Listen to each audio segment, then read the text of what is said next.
All right, buckle up, folks, because today we are diving deep into what is turning into one of the most dramatic and unpredictable election cycles in modern American history. Donald Trump's chances of winning the 2024 election have skyrocketed once again, hitting an eye-popping 61. That's right.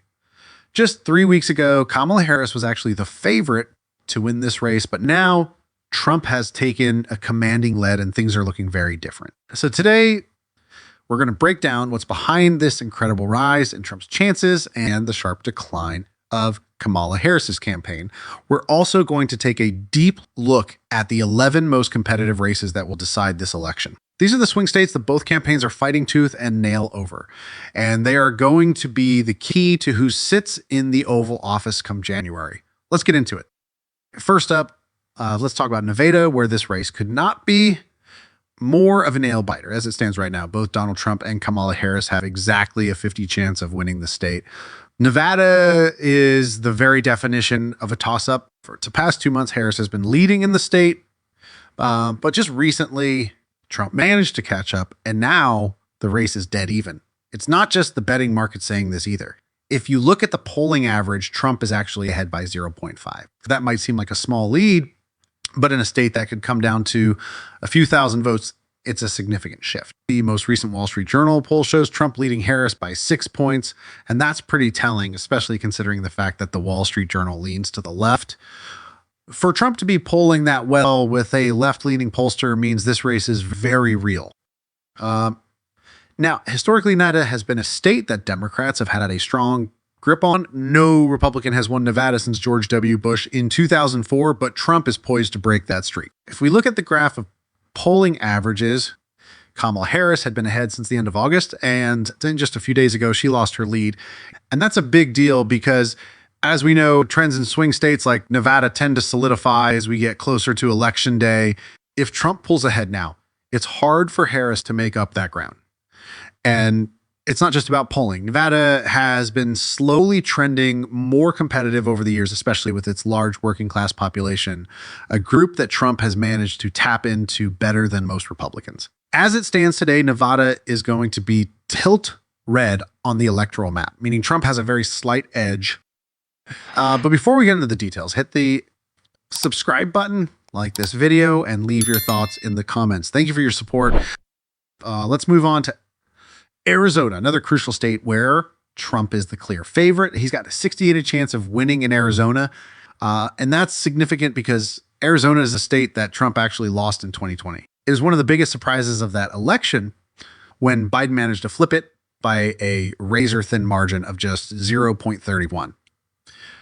But today, Trump is in a much stronger position, and his chances in Arizona are just as high as they were before Biden dropped out of the race in mid-July. And that's saying something about how the Democratic campaign has fumbled. The Democrats went through the massive effort of replacing Biden with Kamala Harris, thinking she could pull the party together, but she's performing even worse than Biden was in this state. It's pretty shocking when you think about it. If we turn to the polling in Arizona, things don't look any better for Harris.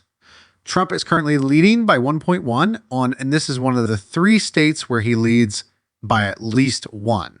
The most recent New York Times poll even has Trump leading by 5 points. And let's be clear, Trump has always been strong in Arizona. There was a brief moment when Harris took the lead after the Democratic convention, but it didn't last long. The polling now shows that Trump is on track to win Arizona back, and the betting markets agree. We're marking Arizona as a lean Republican state. Next, we head to Texas, and this one's really not a contest. There's no doubt that Trump is going to win Texas for the 3rd time. Right now, Trump has a 91% chance of winning the state. Sure. There's a competitive Senate race going on in Texas with Ted Cruz facing a tough fight, but that's not going to affect the presidential race much. Cruz isn't exactly the most popular figure in his own state, but Trump's numbers are solid. 4 years ago, polls were predicting that Trump would only win Texas by 1, but on election day, he won by nearly 6 points. Today, he's already leading by nearly 6 points in the polls, and when the dust settles, we're likely looking at a double-digit margin for Trump in Texas. Kamala Harris might be trying to spend some money there, but she's got no shot. Texas is going to be likely red for Donald Trump, with him easily carrying the state. Now, let's shift focus to the Midwest, where Kamala Harris faces her most daunting challenges. There are 4 key states that Harris absolutely must win: Minnesota, Wisconsin, Michigan, and Pennsylvania. These are critical states, and she can't afford to lose even one of them. If we look at how these states are shaping up, you'll understand why Harris is in such a dangerous position right now. Let's start with Minnesota. This is a state that no Democrat has lost since 1972, and yet Harris is not as comfortable here as she should be. One of the big mistakes of her campaign was picking Tim Walz, the governor of Minnesota, as her running mate. Sure. Walz will help her hold Minnesota, but that's about it. She needed someone who could help her win a state like Pennsylvania, and Walz just isn't that person. Right now, Harris has a 91 chance of winning Minnesota, but that's lower than Biden's margin in 2020 when he won the state by 7. She's leading the polls by less than 5 points, and that shows just how much ground Democrats have lost here.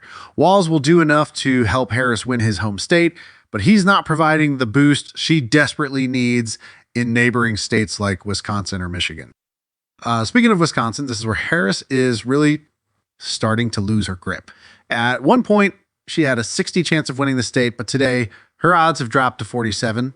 That's a huge swing in Trump's favor. He took the lead in Wisconsin just a few days ago, and this is the first time he's been ahead in over 2 months. For most of August and September, Harris was the favorite in Wisconsin, but now with just 20 days to go, Trump is surging at the perfect time. The polling average shows that Wisconsin is the only battleground state where Harris still has a lead, but it's a slim one.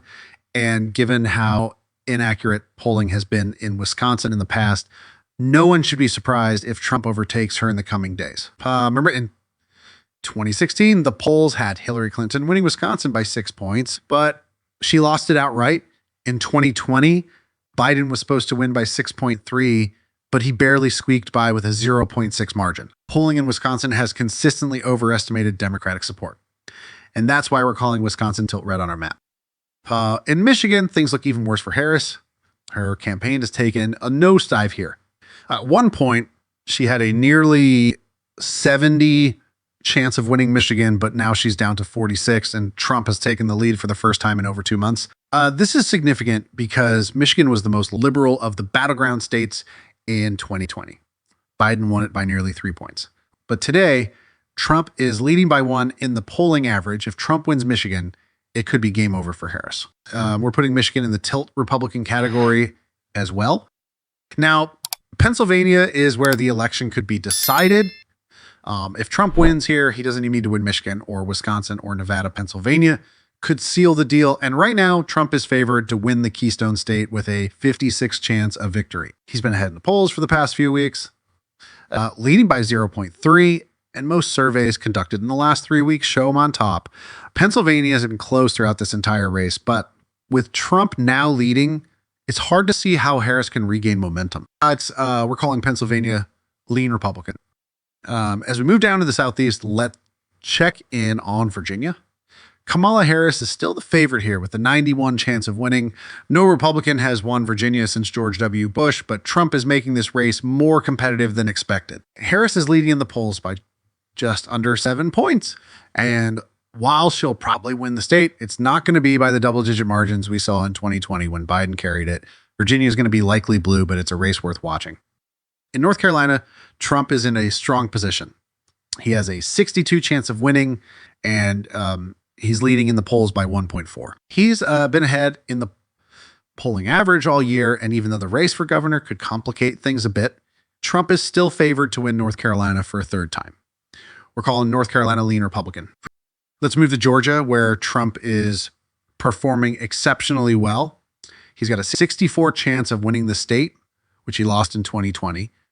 Georgia has been one of the key battlegrounds this cycle, and it's another must-win for Harris. But Trump has maintained a small but consistent lead for the past few weeks. He's ahead by 0.7, and we're marking Georgia as lean Republican. Finally, we head to Florida, where Trump is absolutely dominating. Trump won Florida by 1.2 in 2016 and by 3.4 in 2020. And today, he's leading Harris by over 6 points. The latest polls show Trump leading by as much as 14 points. Florida is going to vote for Trump again, and we're calling it likely red. So after going through all the battleground states, here's where things stand. Trump is on track to win every single swing state. That would give him 332 electoral votes compared to Kamala Harris's 206. This election is far from over, but with less than 20 days to go. Donald Trump has all the momentum on his side. Kamala Harris's campaign is struggling to make up lost ground, and unless something changes dramatically, Trump is heading toward a historic victory. Keep it locked here for more updates on the race as we count down to Election Day. And as always, don't forget to like, comment, and subscribe for the latest news and analysis. Thanks for watching.